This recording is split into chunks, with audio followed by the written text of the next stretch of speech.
नमस्ते प्रणाम। मैं भगवत अनुप रंजन मिश्रा। आप इस वीडियो को जनता चैनल पे से देख रहे होंगे।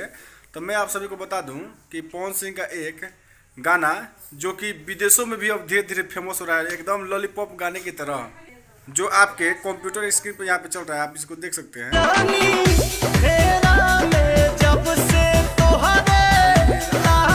जब से तोहरा पागल बानी, जाने हम कितना रतिया सही जागल बानी।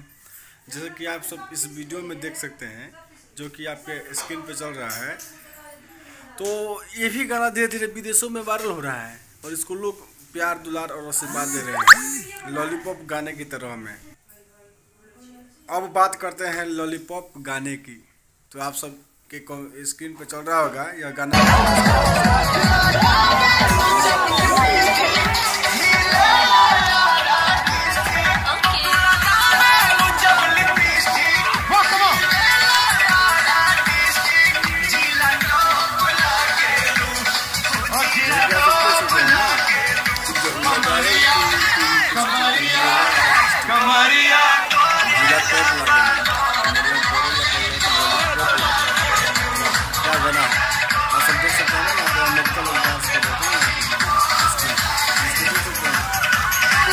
पावर यहाँ से शुरू होला, पावर दोसर के लेके चल जाई।